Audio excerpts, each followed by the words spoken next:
Hi, Stu here from Goldfields Libraries.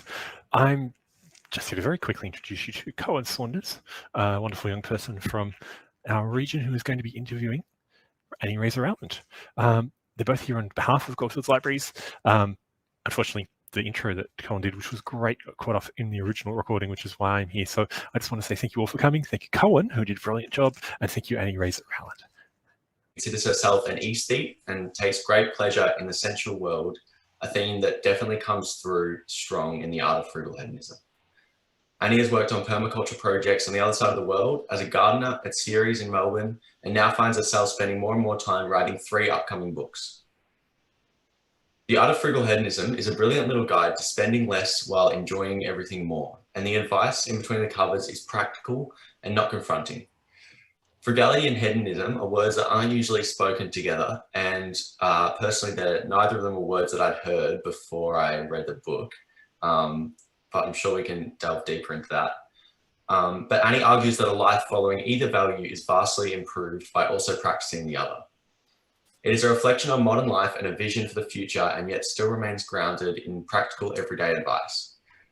So that's enough from me, but just before we get started, I'd like to mention that we have 2 books, The Art of Frugal Hedonism and The Weed Forager's Handbook, which is Annie's other book with Adam, that we'll be giving away to someone at the end of this, so stick around and it could be you. Also a bit of Zoom stuff, just stay muted unless you're speaking at the time, and use the chat for answering questions. When we do questions where we want people to answer by unmuting, just put an X in the chat, and then Annie will say, or I will say, you can speak now, Sarah or Angela or whoever. Awesome. So now I'm going to hand it over to Annie. Hi. I'm looking through who we've got here, and I'm going to make a guess that a lot of people have read the book. So if there's people that haven't, just let me know in the chat if you can be bothered, so I've got a sense if most people have read the book or not. First of all, I thought I'd tell you how the book came about, or what provoked us to write it. And it really was as simple as feeling like it needed to exist.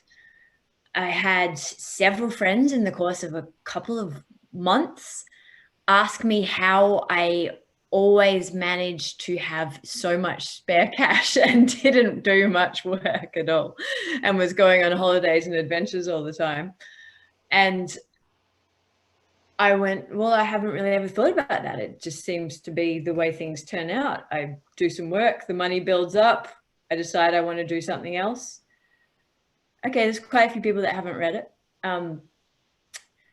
And I thought it seemed like a question really worth answering, because I didn't know what I and Adam, who I was dating at that time, were doing that meant that we seemed to basically not need to work very much to live a really high quality life. And we literally never felt like we were deprived by not spending as much as the people around us. And we started writing down all the things that we did that we thought meant that we didn't spend very much money or consume very much, and that we saw some people struggling with and doing differently. And the list kind of got more and more complex and turned into something where we went, this is something that people would like to hear about. You put that in combination with the fact that we're at this freaky point in history where, for the first time really in human history, there's people suffering from having too much rather than not enough. I was curious, since this is part of the end of Youth Week, if there would be some younger people here, because I would have to look them in their Zoom eyes and say, you're actually part of the first generation that is predicted to die younger than your parents' generation, because people's health has suffered so much from a lifestyle of overconsumption that instead of gaining lifespan through how rich we are, this is the first point in history where we're losing lifespan because of how rich we are.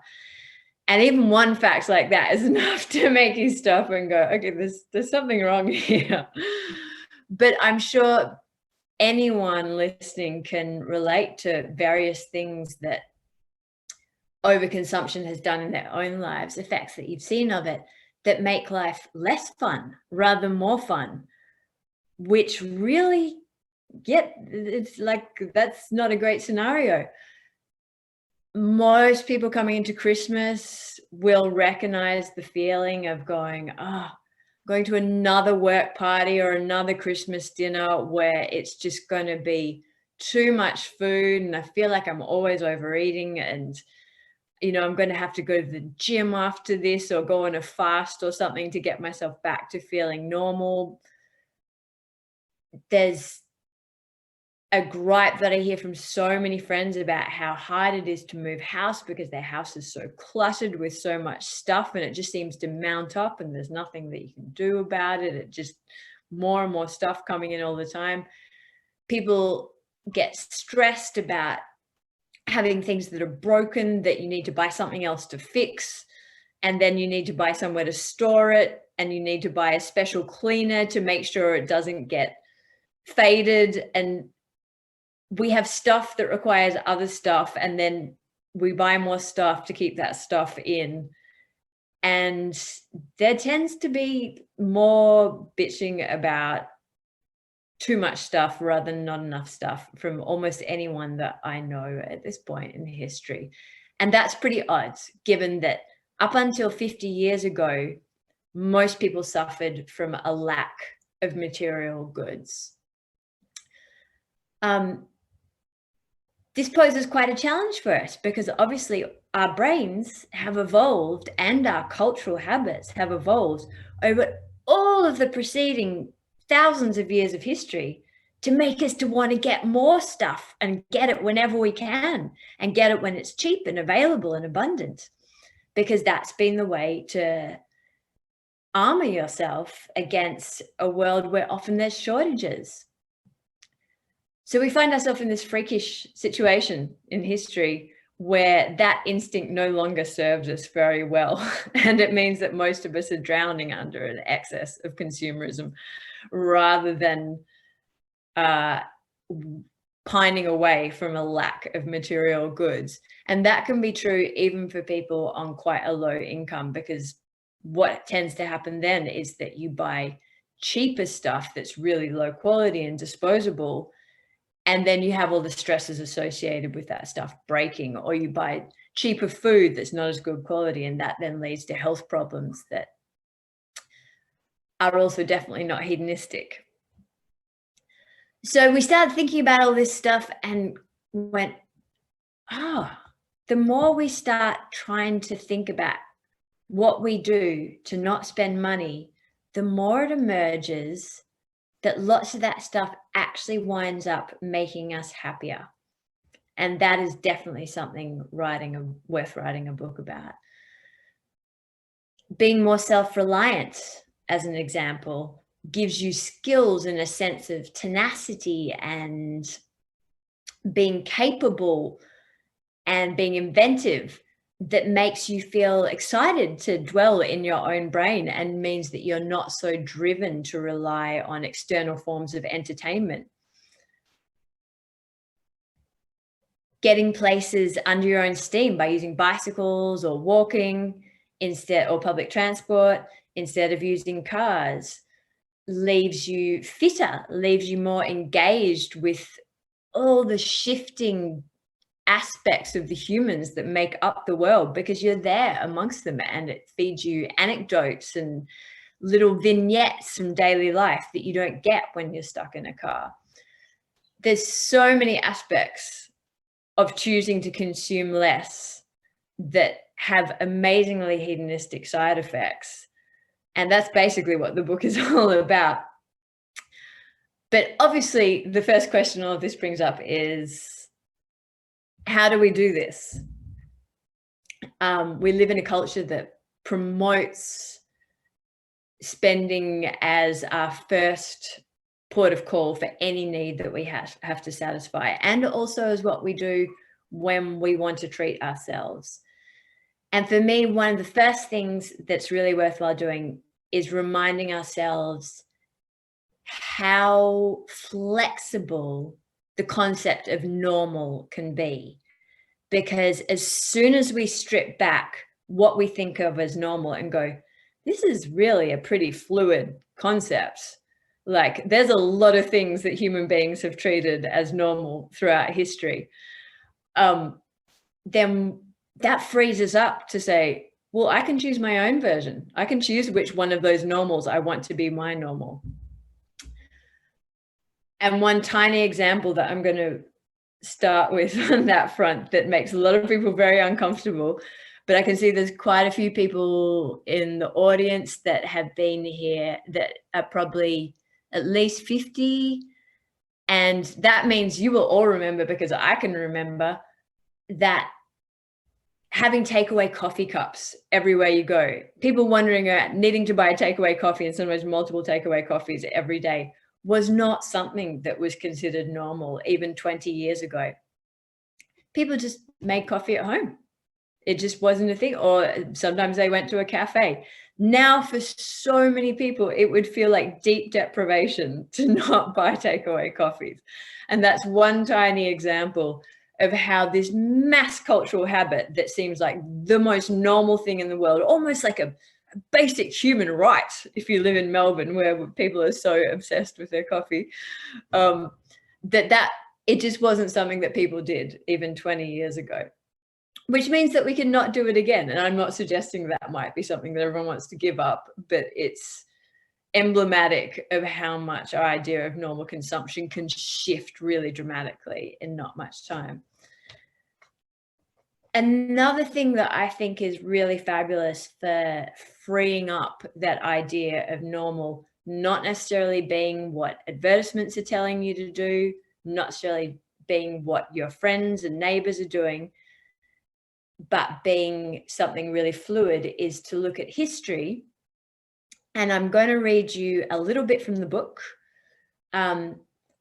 I will try and do some really stupid accents because it's one of the drier bits in the book. So we got to, spice it up somehow. But this is looking at what various prominent thinkers were saying in the earlier parts of the 20th century, when mechanization started really rolling out and producing goods a lot faster than we had been. So people had been used to the idea that there was only a certain amount of goods anyone could have because it took so long to make them, because people made them with hammers and hand tools and on small scales. And suddenly they were making them in factories and they were making them a lot faster. And people were freaking out and they were very excited. And this is what some people said. In 1930, evolutionary biologist Julian Huxley predicted a 2-day work week. And I think he was an American, so I'm going to go with that. The human being can consume so much and no more. When we reach the point when the world produces all the goods that it needs in 2 days, as it inevitably will, we must curtail our production of goods and turn our attention to the great problem of what to do with our new leisure. His contemporary, John Maynard Keynes, was similarly concerned by what all that leisure would mean. And I'll make him English just for contrast. And he said, man will be faced with how to use his freedom from pressing economic cares, how to occupy the leisure which science and compound interest will have won for him. And in his 1956 presidential nomination speech, Dwight D. Eisenhower described a future where leisure will be abundant so that all can develop the life of the spirit, of reflection, of religion, of the arts, of the full realization of all the good things of the world. And a 1965 US Senate subcommittee predicted that by the year 2000, so we've already passed that, obviously, that Americans would be working only 14 hours a week, with at least 7 weeks of vacation time annually. So all these really prominent figures were saying, well, obviously, we already have all the goods that we could possibly need. So when we start making them faster, we'll all just work less, surely. Like, we can't possibly consume that much more. But they were very, very wrong, as we all now know. And a huge party to blame for that is obviously the advertising industry. We have the statistic in the book that is now quite out of date, and I looked up more recent figures, which is that on each of us individually, advertising spends at this point around $1,500 to $1,700 Australian a year on convincing us to buy certain things and making us feel generally just a bit shit about ourselves if we don't have them. That is the strategy that they use a lot.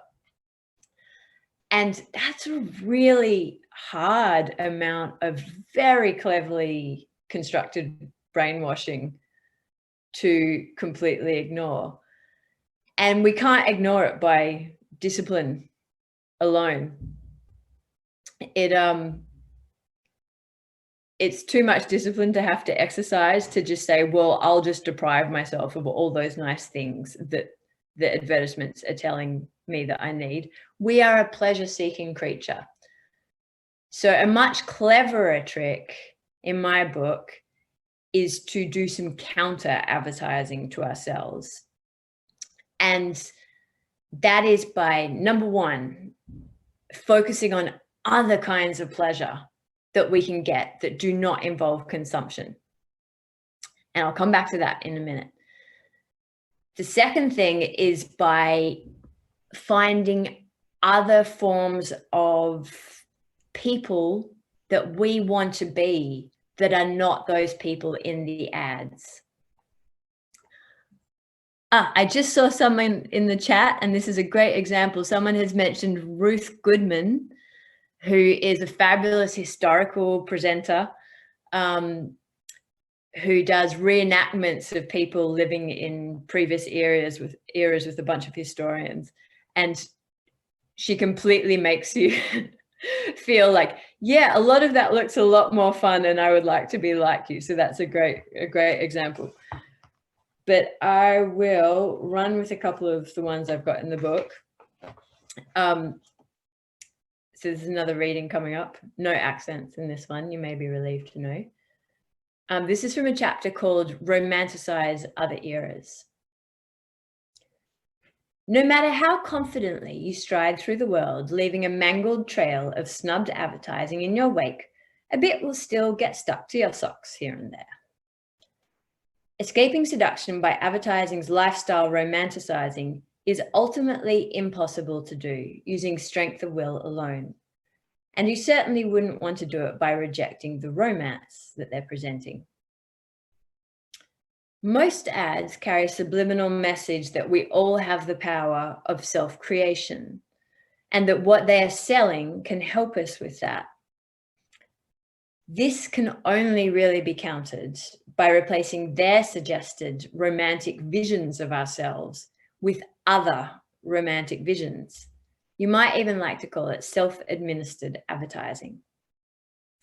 Where can we find these other visions? Looking to the world around you for people that you find inspiring in terms of strength or contentment or panache is a great start. But why not really cast your net wide? Look at history, like Ruth Goodman. Look at fiction. Look at other animals, if that's what best gets you romanticizing how jaunty free and drinking only ice melt water to quench your thirst you'd secretly like to be. And I know for me personally, I really often get inspired by other animals and looking at, even when I've had dogs, going, look at what the dog finds contentment in and look at what the dog does and doesn't need. There's ways I'd like to be more like the dog. Doesn't work for everyone, works for me.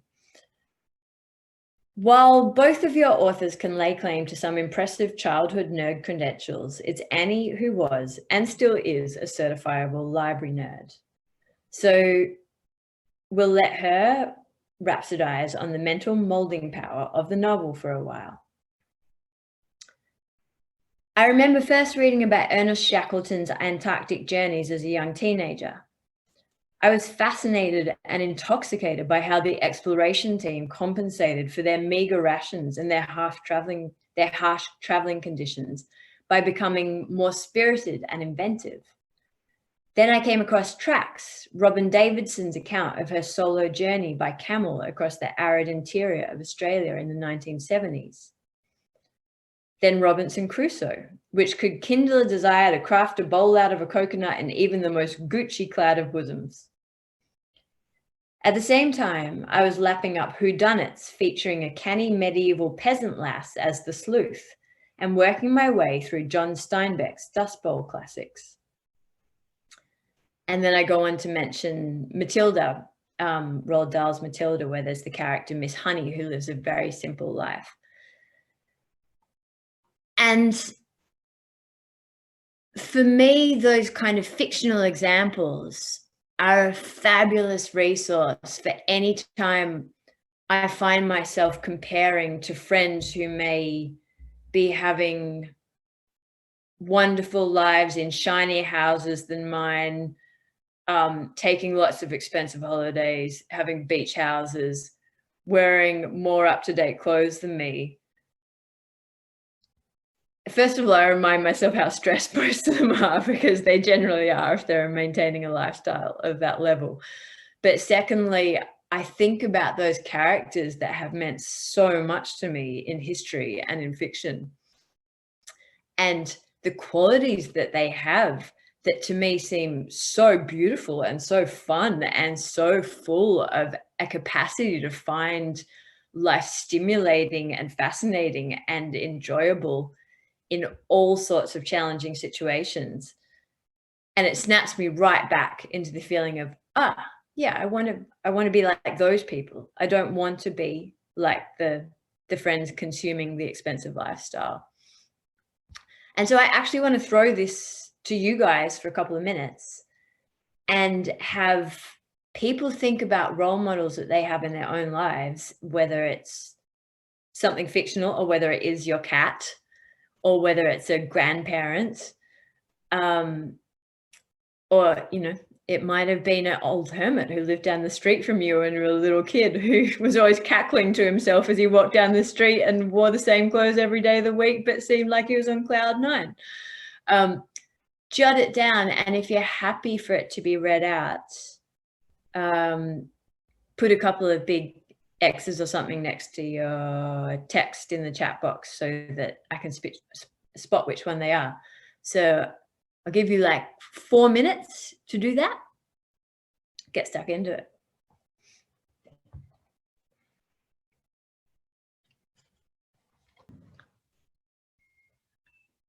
We have some charming answers trickling in. I particularly like us. This person hasn't put X's next to theirs, but someone has mentioned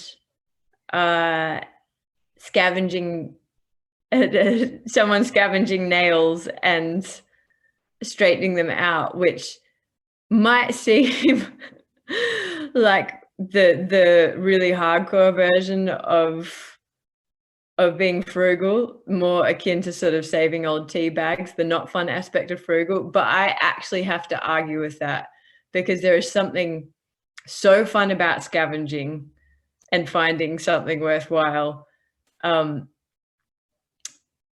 So someone has, I mean, I don't know if anyone else has as good hard rubbish in their neighborhoods as we have in Brunswick East, where I live. But basically, I like to treat hard rubbish as the time, as it's like Christmas. It's Christmas that comes before Christmas. It's when you get to replace anything in your So hard rubbish, in case anyone doesn't know, is the council sidewalk collection, where people put out all their unwanted stuff. I think all of Melbourne has that, so everyone probably knows about that. Oh yeah. But the instinct to scavenge and make good out of old or out of unwanted it's not, for me, that doesn't connect to the miserly side of frugality so much. It can become obsessive. I'm not going to argue with that. Look how good this is. It's criminal to waste this.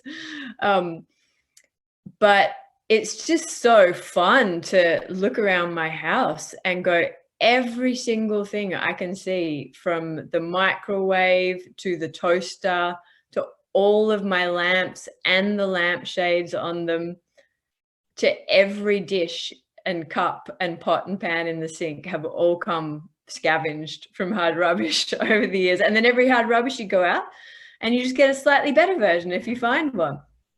And a couple of people have mentioned,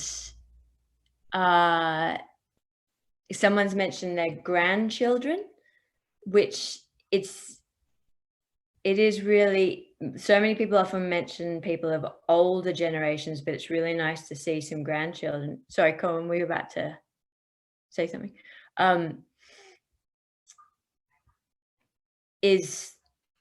Yeah, I think not only grandchildren, but as a head nod to Youth Week, but teenagers too. It often really inspiring to me in that way, especially as I'm getting older, is that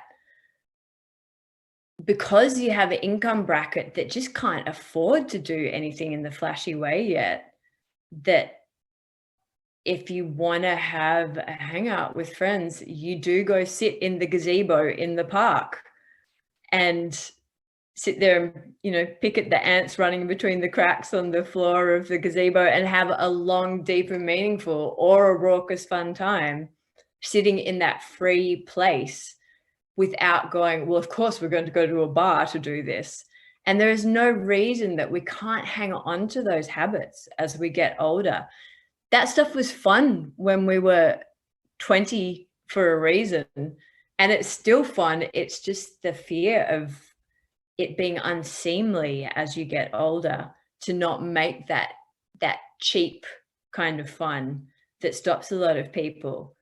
And that's just that's a waste of fear on something that does not deserve fear.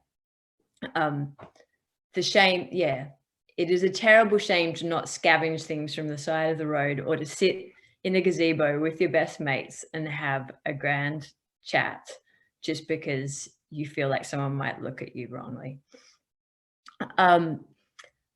Also seeing several people inspired by birds or animals, and I'll read this whole one out because I haven't read one yet. This is from Jess, who says, my mum has always inspired me by the way she seems to live frugally, but she never seems to be missing out or lacking anything. She has had grand adventures around Australia and abroad and was a single mum for most of it. Yet she has so much. She finds pleasure in simplicity, which is really cool. And that is really a key part of what I'm talking about here, is not just the stingy part of frugality, but the fact that if you prioritize having a rich life in terms of experience over what you consume and what kind of house you live in, then you do have time for more adventures. It really works. I have a case study that I can actually quote at this point, which is that my partner of the last 5 years and 6 years now, when I met him, he was in quite a conventional consumption pattern, I would say, and fairly miserable, working a 40-hour week. And he just gradually started adopting some of the consumption habits that I have, of just always buying things secondhand and having all of his holidays be around camping or bushwalking. He got rid of his car, which was a big thing. He moved into a cheaper house. And now he works 2 days a week, and we spend most of our spare time just having great adventures together. And so I've seen someone actually move from that position of a really conventional consumption pattern to feeling like they have quite serious financial independence just by really shifting how they consume. Kat says, oh no, she hasn't X'd hers. I'm wondering if some people have forgotten to X or if people are feeling shy because there's not a lot of X'd ones.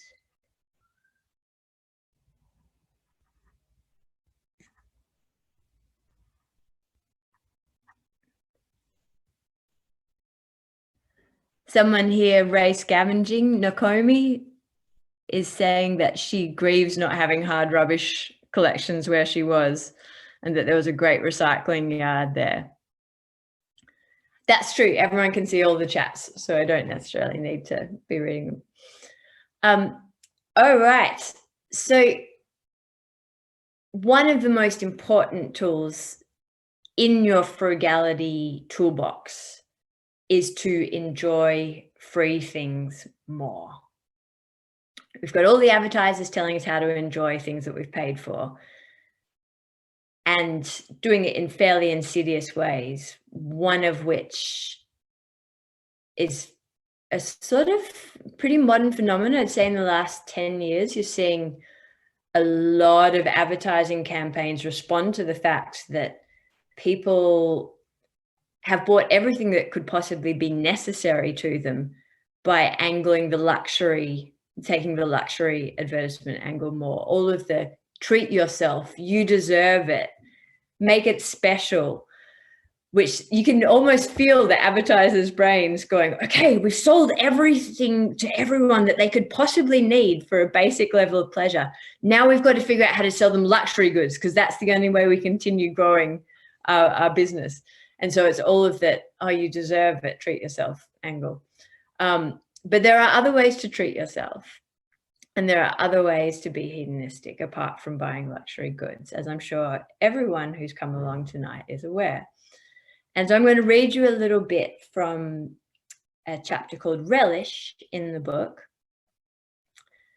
which includes one of my personal little tricks for making things that I haven't paid for feel more valuable. Relish is a word worth musing upon. It can sound almost indecent with its suggestion of immoderate sensory intensity.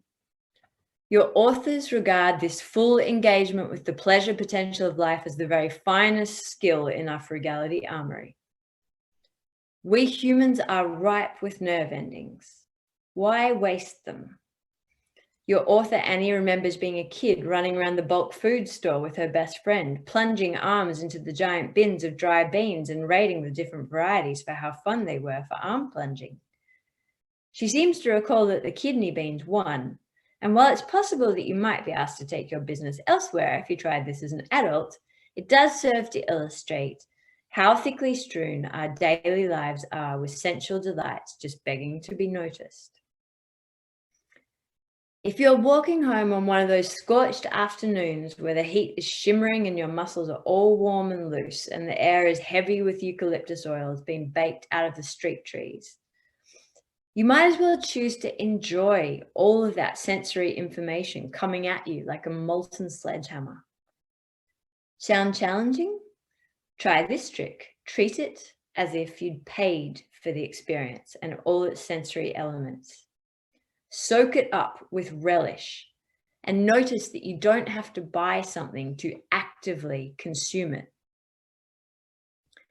Smack your lips and make appreciative noises when you're eating something tasty. Half close your eyes when the sea breeze nips at the little hairs on the back of your neck. Stroke your dog's ear between thumb and forefinger and marvel at its silkiness.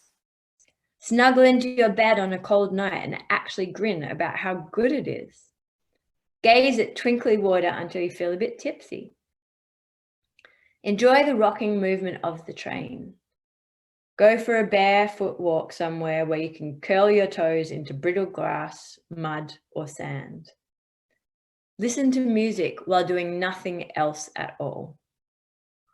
Call it mindfulness, call it living in the moment, call it relishing. It's recommended by psychiatrists, hedonists, Buddhist monks, and cheapskates alike. What are some of the free things that you're already, or cheap things that you're already relishing?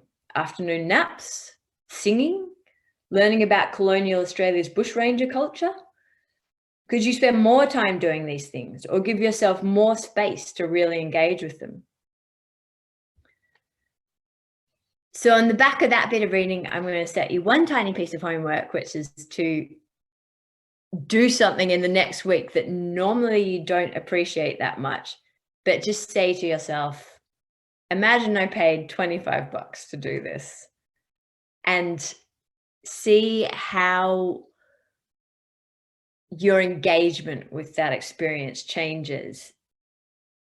If you'd paid $25 to take that walk along through your local park, how much intention would you put into trying to really be there and take your time about it and notice what there was to be noticed, and to sniff the air and to feel what the earth felt like under your feet? It could be something a lot more less classically pleasurable than walking through a park. It could be your daily tram commute to work. Imagine you paid $25 to take that tram ride.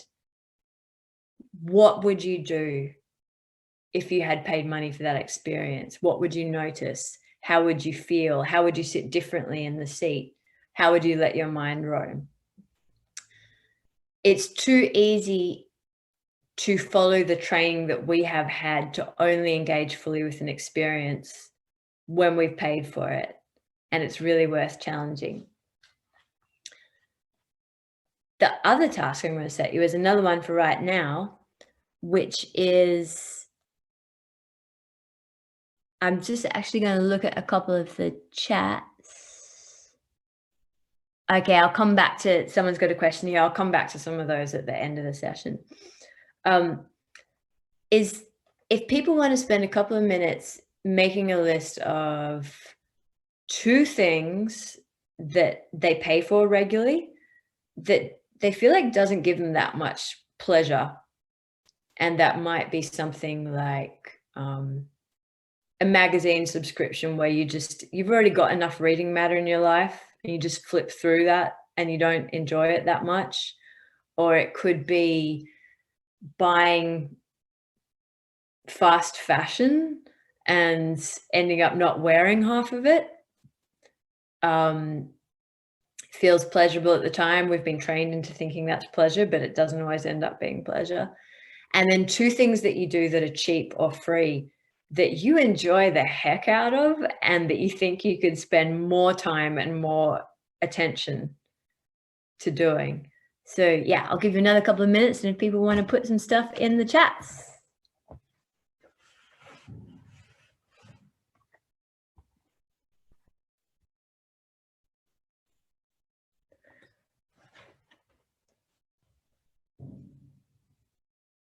All right, we've got some awesome stuff coming through in the chats.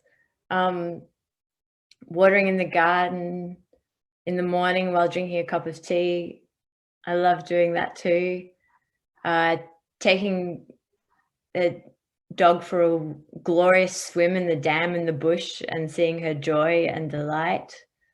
Nothing better than looking at a happy dog, seriously. Making art with scraps of paper and old fabric, making homemade presents, which you can really go deep into making homemade presents. It's pretty fun. I've often thought, I'm just going to make someone a quick card and been there 4 hours later creating like the most elaborate collage in the world and going, this is the best fun I've had all week. I don't want to stop. Someone's mentioned wishing they didn't spend money on alcohol, which is interesting. Alcohol, Yeah, I've developed some sinus problems over the last 5 years, which means I can't drink anymore. And it has been very interesting to be forced to realize how many social events just expect alcohol as part of it. And, you know, I used to love drinking to a degree, but it's quite interesting to be at social events and see all the people doing the repeat trips to restock the barbecue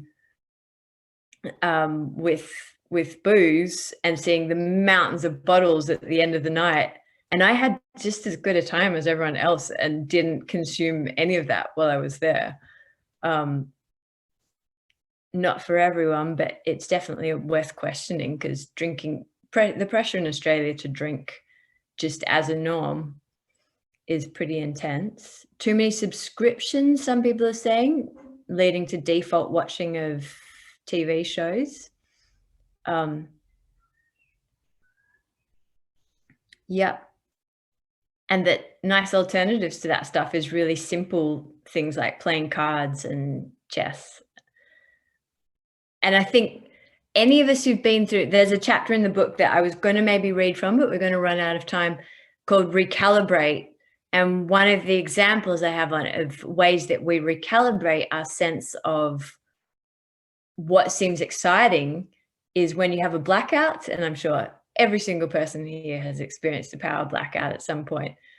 And that thing that you do when you have a blackout that lasts for several hours, where you sit down and you do something like play cards, and everyone's like, that was so fun, we should do that all the time. But then you don't. But things like that are wonderful little lessons for going, right, did we need that other more intense form of stimulation that we had going on? Excellent. Yes, someone has said free stuff they'd like to do more is listening to music instead of just putting it on in the background. And I thought I'd share with you a couple of little dates that I jotted down before this session that I've had in the last few weeks with my partner. One was having a limbo session. That was pretty fun. We put on the Limbo song, of course, and we did it for 3 days in a row, just for like 15 minutes each time to see if we could get better. Nice little bit of exercise. And we realized we'd never read a play aloud. So over the last month, we've read 3 different Shakespeare plays aloud, and you get to do lots of silly voices, which is also excellent. And we wanted to learn more about edible seaweed. So we spent some time researching which seaweeds are best to eat and what the collecting laws around seaweed were, and then taking a train to the beach on a nice coolish day so that it wouldn't be getting slimy by the time we got there, and collecting a bit of seaweed, then drying that out. And all 3 of those dates, or in the Shakespeare case, multiple dates, required no money, but they've all been incredibly fun and quite frivolous feeling, and have felt like a treat. And in the case of the seaweed, and even the Limbo to some extent, have given us something that we can take into the future. So yeah, there's all of those deep pleasures like watching a dog swimming, and then there's also the getting stupid pleasures, because frivolity is very important. I'll see if there's any other cropped up. Oh yes, people talking about whether lockdown has changed people's behaviors, which is obviously a massive thing for a lot of people this year, and flying kites, which is wonderful. But on that, we better go to some questions because we are running out of time. Over Awesome. to you, Corin. I reckon the best way to do this, we've got 7 minutes, so it won't be too many questions. But if you have a question, I reckon just chuck an X in the chat, and yeah, I've got some, but I don't want to hog. So you save yours till last. So you can save yours till last, or you could get the ball rolling to make someone less shy, I guess. If people. Okay, I'll get the ball rolling. That's actually good. My thing that I'm most interested in is How do you do all these grand adventures without a car? Because I mean, bikes, trains, but it takes a lot more time. Like, do you catch trains to the Great Ocean Road and then ride your bike? And Yeah, I've done a total mishmash of all those things. Yeah, let me think.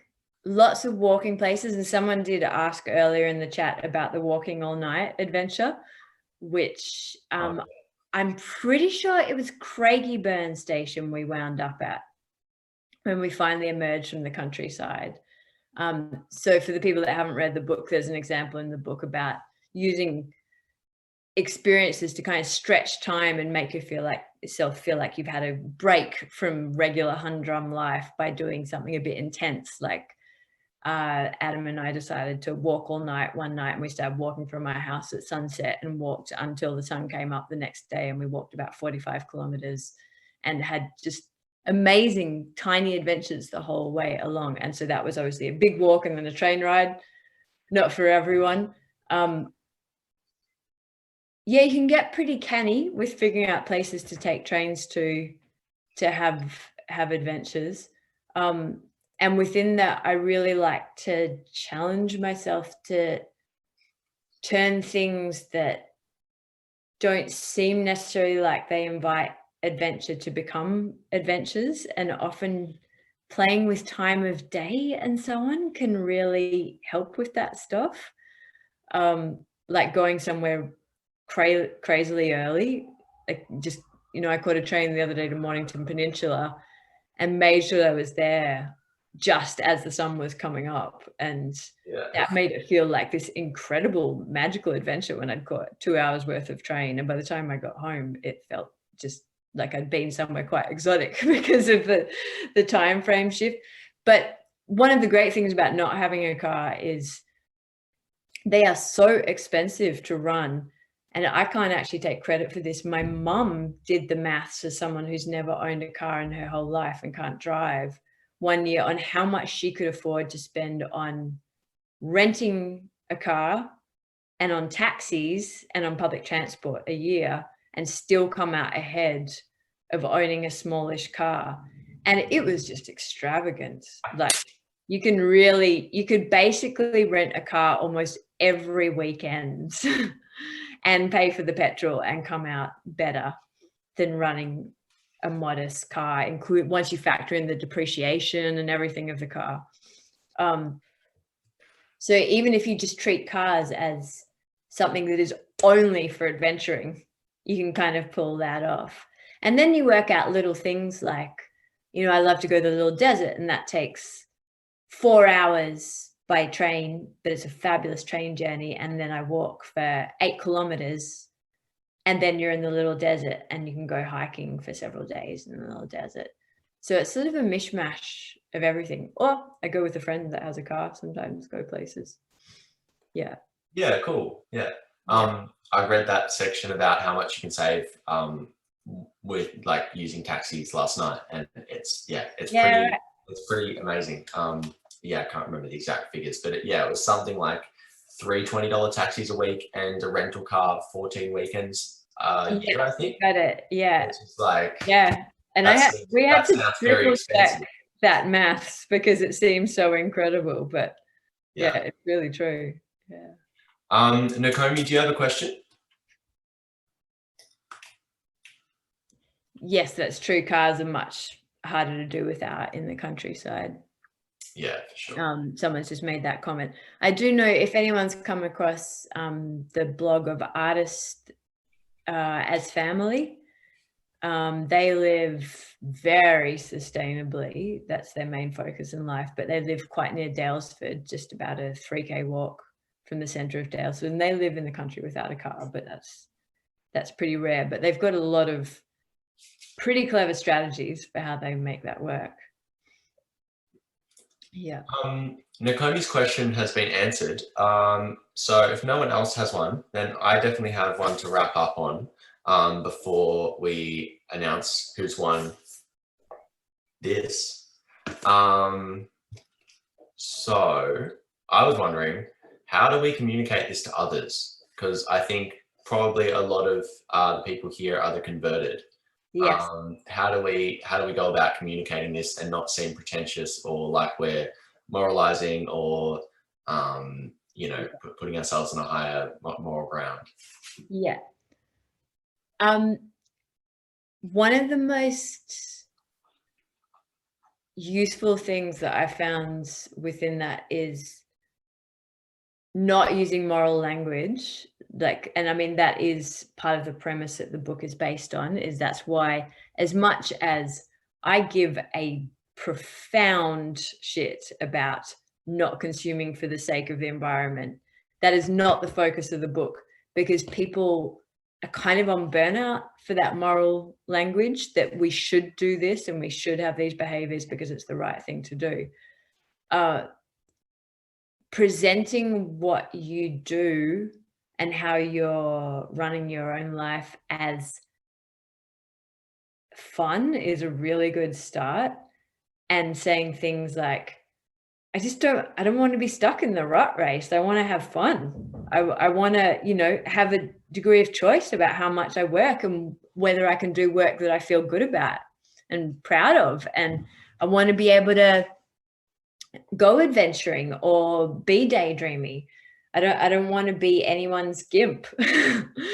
Like I want to have enough financial autonomy and have the skills and the wits to live really cheaply, that I'm not beholden to a job when I don't want to be.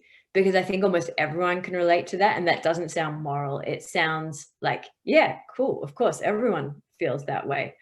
And in relation to advertising, it's like, I don't want to have someone else's concept of what my lifestyle should look like dictated to me, basically, because there is a whole lot of fun lifestyles in the world.